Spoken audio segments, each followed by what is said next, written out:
Welcome to another episode of the Global Investors Podcast. I'm your host, Charles Carillo. Today we have Anthony, Camila, and Vince Coletti. They are single-family and multifamily real estate investors located near me here in South Florida. Anthony began his career in real estate wholesaling and investing in 2015. And since that time, his brother and his wife have joined him in the business. They have successfully bought properties via direct mail and have a true passion for growing fruit and native Florida plants at all their properties. So thank you so much for being on the show today. Thank you. Thanks for having us. So you guys have a unique business and how you source properties, how you do it. I'd like to go through kind of if each of you can give us like a short background on yourselves and what you did kind of before getting into real estate and what your kind of role is at the company now. All right. I'm Anthony. I'm the CEO of Growing Homes. This is our company right here, our logo. Prior to real estate, I pretty much played baseball for my whole life, played college, high school, Division I baseball.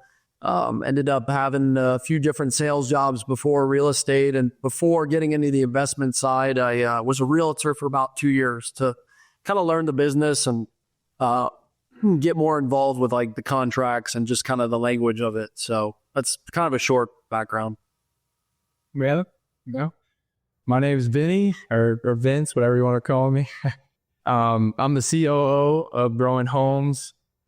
Before real estate, I'm 7 years younger than Anthony. So I've been kind of involved in the real estate from the beginning, but more on like the manual stuff, like helping inside the properties.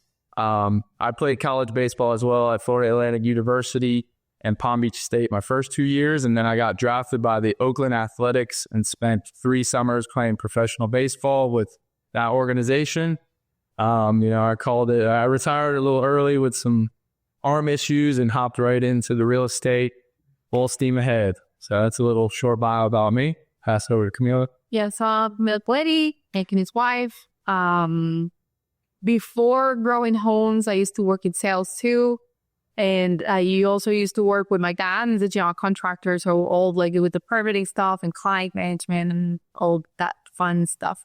Right now inside the company, I do property management. I screen the tenants.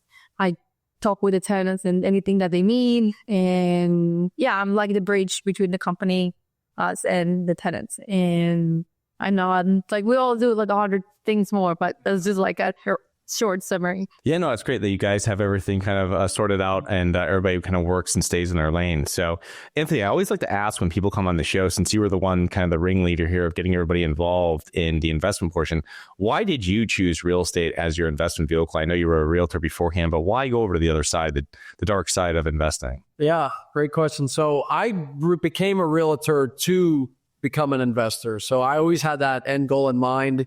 I figured it would help, being a realtor, kind of seeing that side of the business. And, it really helped me. You mentioned earlier, sourcing deals. We find a lot of our deals, from relationships that we've built with realtors and being able to coming from that background as a realtor, knowing kind of, the ins and outs and having that, experience and kind of lingo with a realtor. We've been able to do a lot of good deals and make a lot of good relationships with realtors. But yeah, how I got into real estate, it's just, I've had some friends, family friends in the past that have fixed and flipped homes. And, when I was in another job I had was yachting. I worked on yachts as a deckhand.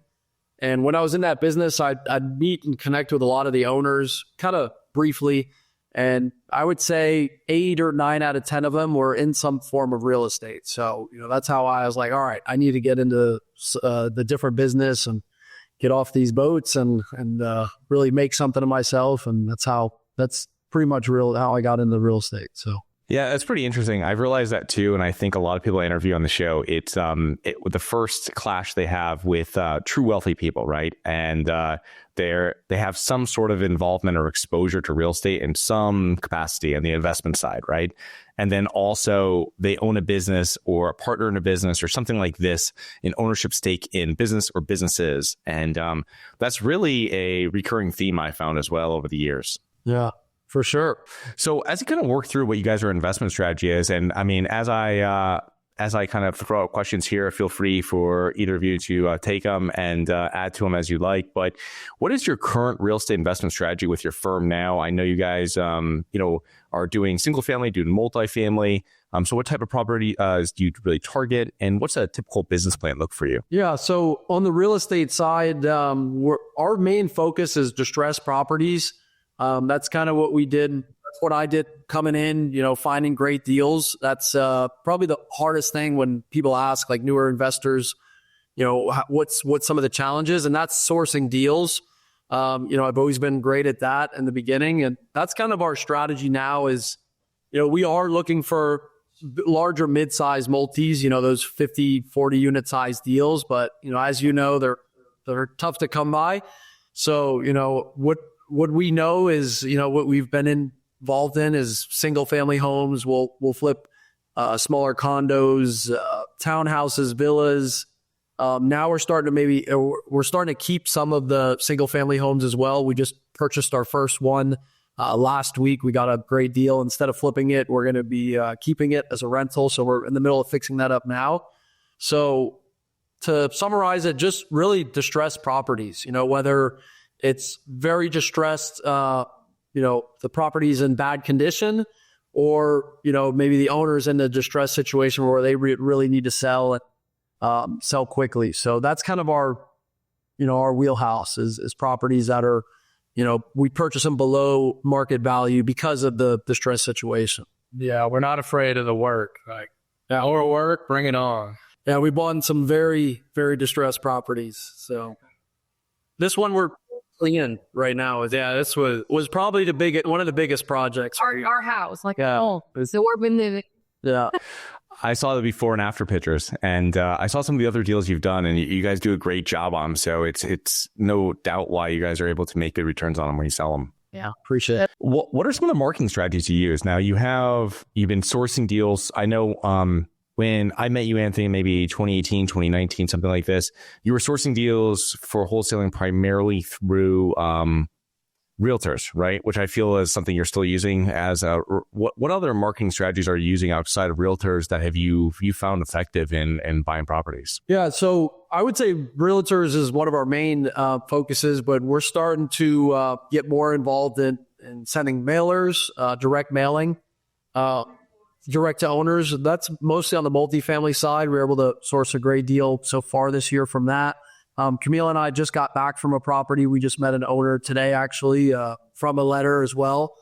Some of the other strategies we're using is social media. We just started that. Vin's really taken a big role into the website and social media and connecting all the different landing pages. Yeah, we did a little bit of the Field of Dreams approach, kind of if you build it, they will come. In the beginning, we know a lot of marketing people say try to be omnipresent, try to be everywhere. When you're everywhere, let people know what you do. So sometimes we skew a little bit on the growing food side. So on the social medias, we got to remind people that, hey, we're buying real estate. That's our primary thing. And with social media and all the SEO with Google and all that, it's a longer term, game. You might not get the leads right away from that, but the more you keep showing up and posting, we're starting to get some DMs and some interest. A lot of we had one realtor that showed us a property last week that his son's into growing food. And he's like, Dad, these people buy real estate. He's showing them. And we ended up teaming up and we're seeing what we could do on that property. But yeah, that's the longer term game, the social media, SEO, all the Google fun stuff like that. Yeah. For what you guys are doing with direct mailing, because this is something that I've done before and I always get calls from it. It's a really powerful, it's not cutting edge as, social media or some other platforms, but it works. I mean, can you explain a little bit about this? Because I've had people on the show before talking about it, but I believe you've closed 2 deals, multifamily deals from this. Is that correct? You got both deals or one deal that you got from direct mail? Yeah, one deal within growing homes, but I've had multiple deals in the past with direct mail. But what we're doing now that's unique, that seems like it's setting our letters, because, obviously owners get a lot of different letters, so it's hey, how do you stand out? And one thing we're doing is we are adding, kind of what we're doing with our company It's not just buying real estate, multifamily properties, but we're also adding food systems and edible plants to help feed the tenants that we have and, this community and pushing towards more sustainability. So we're adding that into our letter. Each time we're sending a letter, we're adding a picture, like kind of like a new picture of our property, the plants that are growing. We're usually all in the photo, or my wife and I, or me, kind of switch it up a little bit. But yeah, we're telling people, we're also investing towards, we have a vision of helping change the world, in a positive way. More people grow their own food. Yeah, more people to grow their own food and bring it local and provide good quality food for people as well too. And teaching, if you guys check us out on social media, you're going to see, I would say 70%. We're trying to get it to like 50-50, but right now maybe 70 to 80% is all about growing food and teaching others how to grow food. So it's something unique that we're adding to all our mail pieces. And something we would recommend others is, find that unique niche and something that's you're passionate about, and try to figure out how you can add that special touch to your letters that you're sending. How do you normally package it when you send out that letter where it's going to get opened? Yeah, good question. So we're working with a third-party company right now that, there's a bunch of them. I would recommend, like anything, when you're doing a renovation project, get some different quotes from different direct mail companies.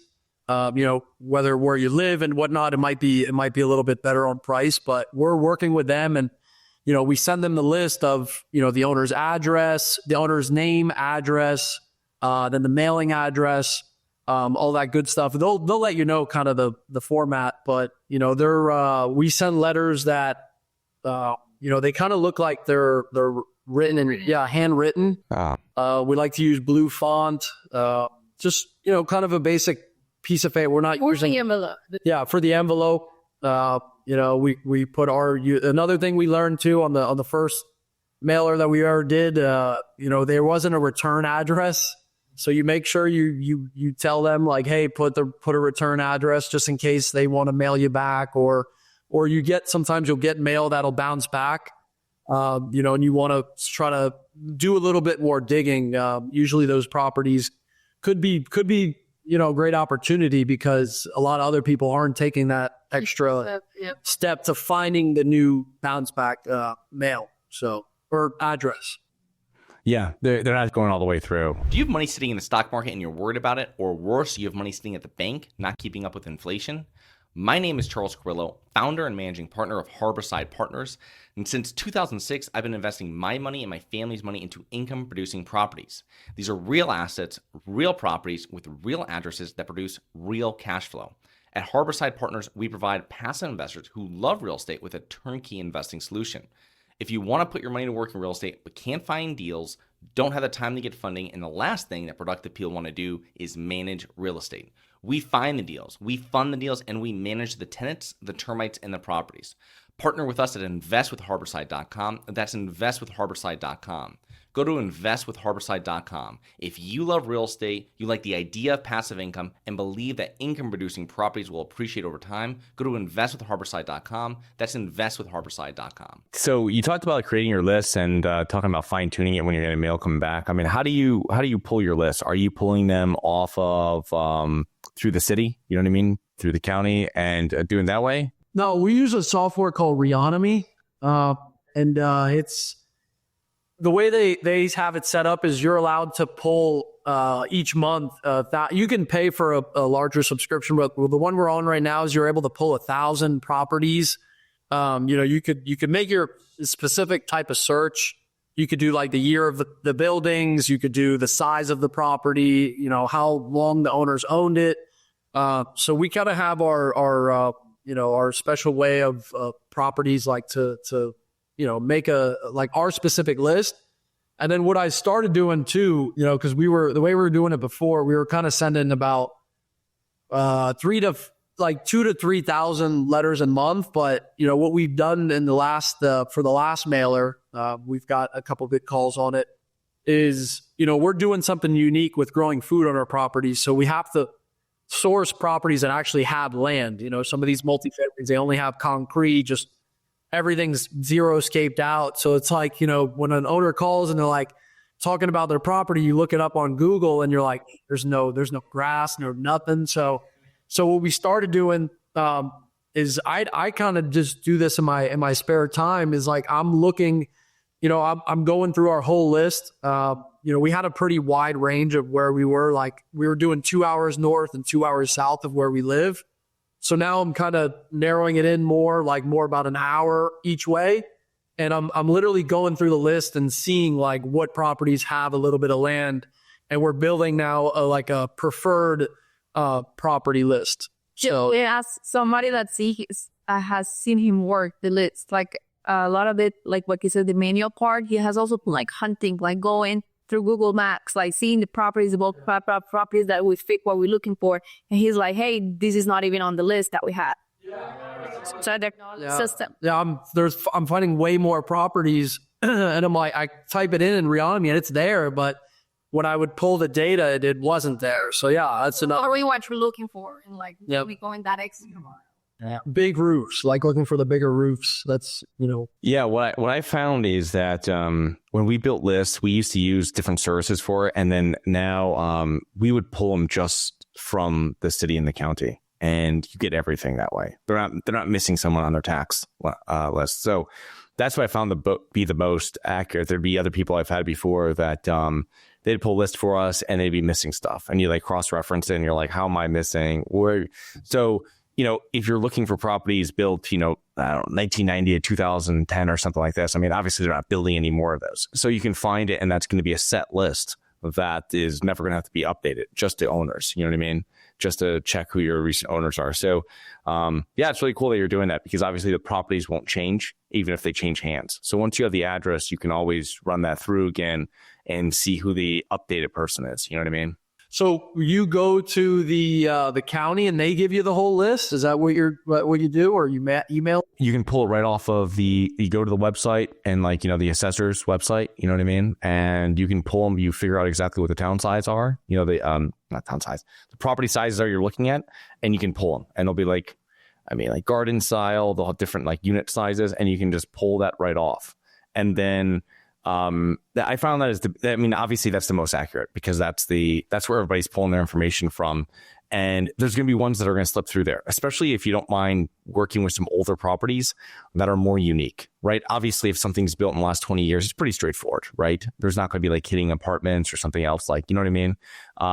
Where if you're dealing with something that's built in the 60s, they might have done something with it, right? Or something got transitioned in the 60s to more units. You know what I'm saying? They might fall through the cracks, but Taxman is probably going to be able to, probably has the correct information, or somewhat correct, right? And so you're going to be able to do that. So it's really just getting the address.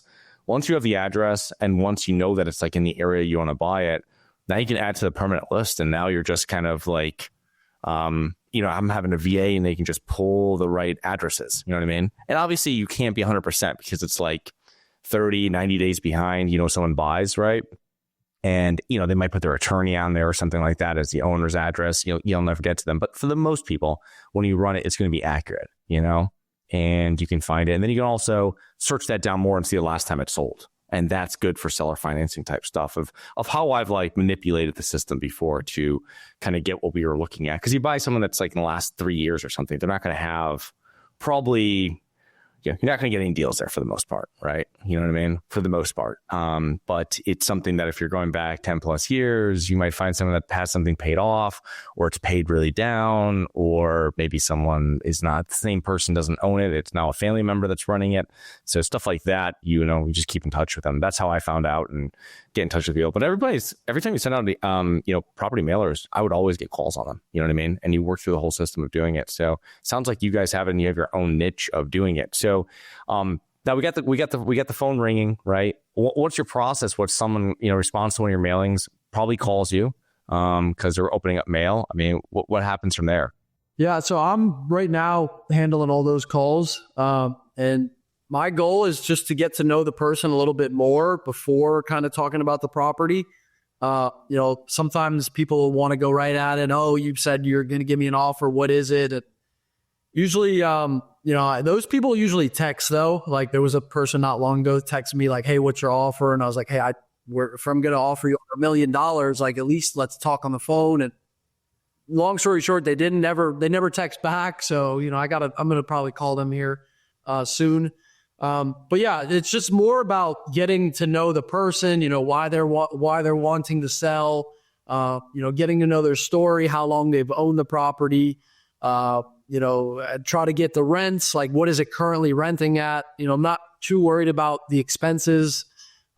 Usually their expenses are going to change. When you're the new ownership, the taxes and the insurance, usually all that's going to change.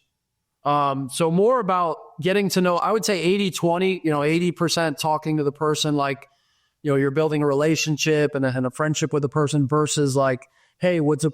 Tell me about your property. What's going on with this thing? Why are you thanks for call. Like, instead of just asking all these questions about personal, more personal, instead of getting into the property, like, find out the reason why they're selling and, their story first before.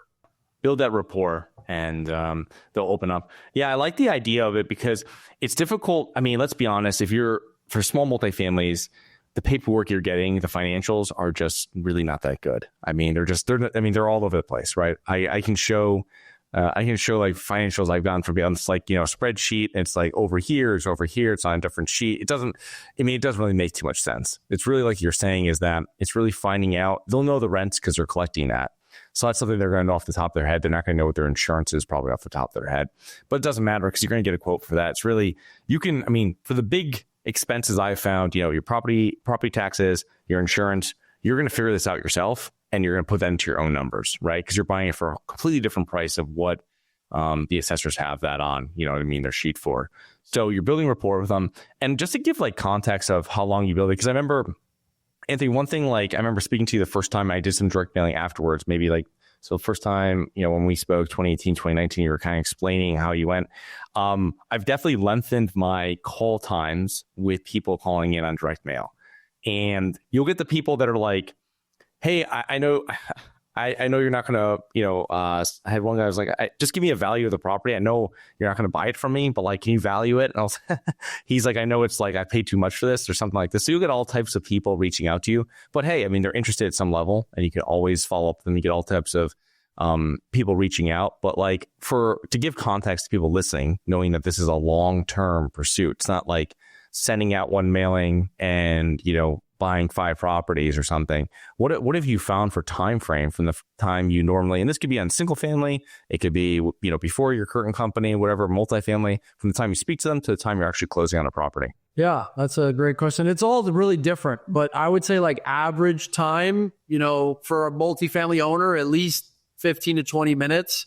But sometimes longer. There was the woman we met today, my wife and I, that went to go tour the property.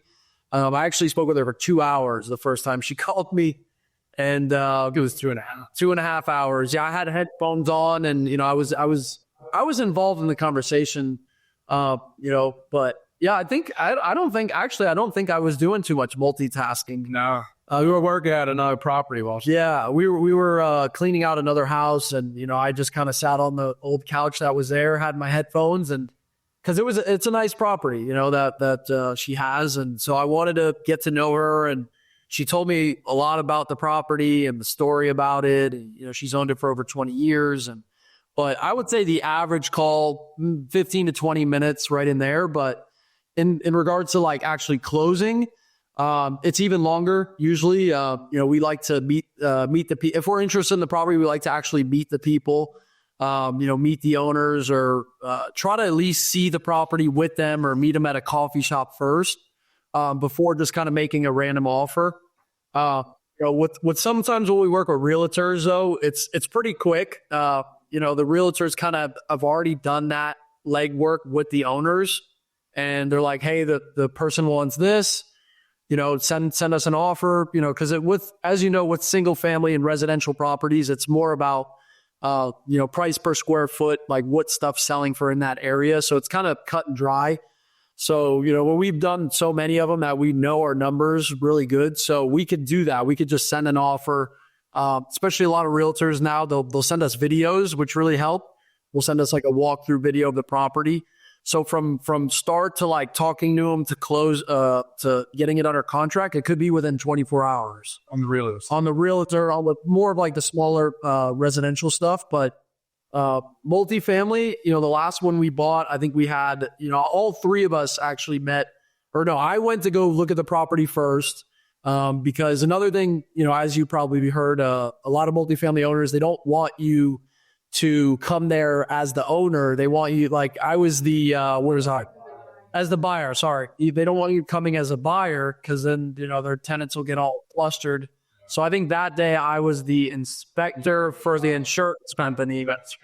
And some of the tenants were actually even asking me, insurance, how long you been doing it? And I was like, me kind of new at it. And but anyway, so yeah, I went to the property. We all met the owners then for coffee, I think once or twice. And then that third time we actually got the property under contract. So, some people have that like, hey, go right at them, bring the contract, that's some people's style, but we really like to, build a relationship and be win-win for everybody, on that side. I find that's different between single family and multifamily, because the thing with single family is I understand when I speak to people that are like, well, we're emailing out people that have utility cutoffs or something, or like behind on taxes.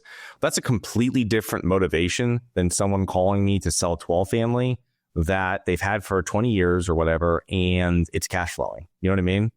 Like, how do you just like strong arm them? Like, you got to sell this. They're like, no, actually, I don't have to sell this. It's like, you know what I mean? It's performing. Like, I can put a property manager here and move away. I don't need it. I'm just, you know what I mean? So I feel it just takes more of a relationship for that, because in certain times, there's not an immediate need to make a decision right now. Does that make sense? Oh yeah, for sure. It's also the fact that like they want to have it easy with the tenants, because a lot of times they're living there at the themselves. So they don't want the confrontation of you're selling and now it's weird, the environment, they're there, they don't, like the foreplay is like, I don't want the guy to shoot me because what the other tenant, because, that's the situations that can happen. So having that understanding, that patience with them, that like, we understand that this is one of your priorities, that you don't want the tenants to know. Yeah. And I've sold small multifamilies before, so I understand what you're saying, because you have to think of it from the seller's point of view. They're not trying to be mean or anything, but like, if you don't buy it, now you've just stirred the whole pot that's going to take months to settle down. You know what I mean? Because they're going to be like, are you selling it? And you're like, no, I already told them. Like, and like, how do you explain? It's just, you keep on saying it. They're like, oh, you're actively trying to sell it now. You know what I mean? And they'll never get out of that. So it's just something that I totally see what they're saying. But yeah, you guys have a great way of working around it. And Anthony, you do look like an insurance person, so you'll be fine. So you guys have been in the game for a long time. What are mistakes you see? You guys talk to a lot of real estate investors, I imagine. I know, Anthony, you're telling me people reach out to you all the time for investing in real estate, want to invest in real estate passively, actively. What are mistakes you see? You guys are part of a lot of masterminds. You talk to a lot of real estate investors. Yeah. So, not like before talking about mistakes we see, we've made mistakes ourselves. Let's like bring it there. It's, some of them being, you think this is going to cost X, but then it costs this, it's a whole different price, way more than you thought. Another thing that we've had to learn the hard way in the past is like, we'll do this repair before we did this repair, and then we have to redo it all because this should have came first. So, between those mistakes and knowing your numbers, closing fees, like you talked about, insurance, taxes, that's right there. Those few things alone, brought us a lot of learning experiences, and the time frames as well too. That's another thing. This, like a certain project, this contractor didn't get done, so now you have to call like 3 other contractors to say, hey, you can't come in at the time that I told you. Because this person didn't finish or they got sick or whatever the story is. So, being able to navigate, project management, that's been one of the biggest things, is one of the biggest challenges. I would say number 1 is sourcing great deals, and number 2 is the project management. And now, we've done a lot of flipping in the past, like a lot of flipping. This past last year is really when we've started buying and holding. And building out our portfolio. So now we're learning the wonderful world of being a landlord, and it's great. My advice, and Camila could give you guys some advice after I'm done, is be patient. you'll get a lot of calls, especially if we kind of go old school with our properties. We put out a lot of signs, for rent signs kind of all over it. Yeah. All around the city. Cause in this sort of market, it's, and some of the markets that we own multifamily properties, it's not like, they're renting really quick. So we're whatever it takes kind of people. So we're putting out signs, we're putting them on Zillow, Facebook, Craigslist to try to find great tenants. And, that's been a challenge, like finding great people that, don't have evictions and don't have a lot of different histories and past the baggage that they're coming along with. So advice there is just be patient, find the right people and connect, to answer your main question, like connecting with other investors, that own a lot of properties. They say the same thing, like, hey, our piece of advice is find good people to for your properties. You'll have way more headache if you put the wrong people in your property than you will if you wait a little bit longer and find, the right type of people. So. Yeah, asking them a lot of questions, the tenants. They repeat the question several times because a lot of times they'll change their answers. So, like, you need to be, like, what is their story? And also, don't fall for the sub stories. Like, as a woman, I think we tend to be a little bit more emotional all the time. But there's a reason why they're in that situation. It's not like you don't want to be humane, but it's just that if they bring that headache into the property, there is a headache for you, and then they're going to be an eviction, and it's a whole thing. So just asking them a lot of questions. Why are you moving? What happened? What's the story? Who is living with you? How many people are going to live with you? And like Anthony said, it's better for you to have the property vacant for a couple months than getting the wrong person in there. And a lot of times people have the debt, like they have to pay the bank, they have to pay the person that loaned the money. But it's better if you take it out of your pocket if you can, than having to then go to the eviction process and then the tenants destroy your property unit. So yeah, it's difficult. That's the one plus about having third-party property manager. There's a lot of them, but one of the main ones that I've noticed when I handed the keys off the first time was that the emotion was gone, right? My property manager doesn't have to make the mortgage payment anymore. I have to make that. So he's not rushing to fill it with trouble, right? So it's like you are separating that, whereas you're trying to make a deal because you want to pay your, you know what I mean? You don't want to go into your pocket for this month or what, all the stuff that new landlords do. I mean, did it for many years. So it's just something that, it's a thankless job and you guys are doing a great job at it. But it's like, these are all mistakes you make as a new real estate investor. And I made a ton of them. So, I mean, it's just, I always like to see what other people see. Usually the lines right there. But before we get into like the real mission behind what your company is, we've been talking about a little bit about financing. Can you just like briefly tell us how you guys normally finance your deals? You're doing singles, you're doing all these different things. You're doing long-term holds now. I mean, how do you do financing for these? Yeah, so we've always used either cash or hard money. Our parents is my brother. I'm sure you guys have heard that, but Vinny and I, like our parents really taught us about saving as growing up. So we've always been good at saving and just kind of, in my instance, I started a little before Vinny on the real estate side, but just rolling our proceeds into the next deal. And that's kind of really how we've done it. We're getting everything in line right now, with the properties that we do own outright to start doing refis come 2025. We're hoping the rates come down a little bit and, we start exploring and getting into, building relationships with lenders and more banks, smaller credit union style banks for the type of deals that we're buying right now. But yeah, in the past and until to this day is mostly just our own cash and then hard money loan. Yeah. So if you have to go to the hard money section, I mean, you're going now to long-term holds from hard money. There has to be usually there's some sort of conversation in there about how it's going to permanent loans. So that's where you have to go to the bank usually because they want to, they want to reloan that money out and get points and that's their business. But that's very cool. Yeah, that's very interesting. So let's break down here. You guys, buying real estate is only one element of what you guys do at your company. Can you explain the story and the mission behind Growing Homes, your company, of what you guys are doing? Ben, you want to take that? Yeah. So back in 2020, when the world changed a little bit, we started digging deeper into our health, and we realized that growing food was the healthiest you can be, going right from the garden into your mouth. So that spiraled into learning more about growing food, and we got super, super passionate about it. We all three of us like the outdoors, and before growing food, we like to, fish and hunt in the water, a spearfish.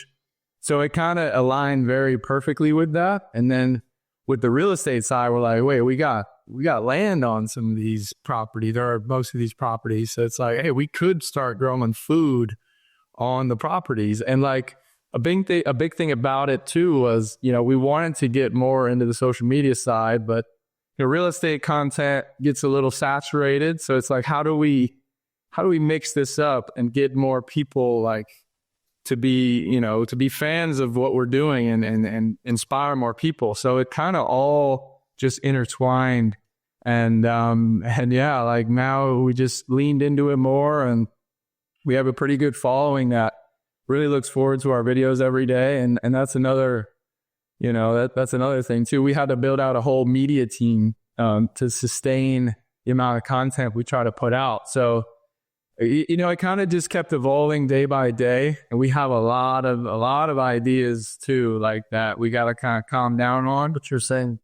Huh? He has a saying for it. Yeah, I have a saying: the ideas come way quicker than the implementation. And we have a big old we're answering, hey, let's do this. I'm like, put it in the idea jar. We got 10 things we're working on right now. So it's just a balance between the real estate side and the growing food side. But the growing food side opened the door up to a bigger market, because a lot of the times real estate investors don't get too good of a reputation.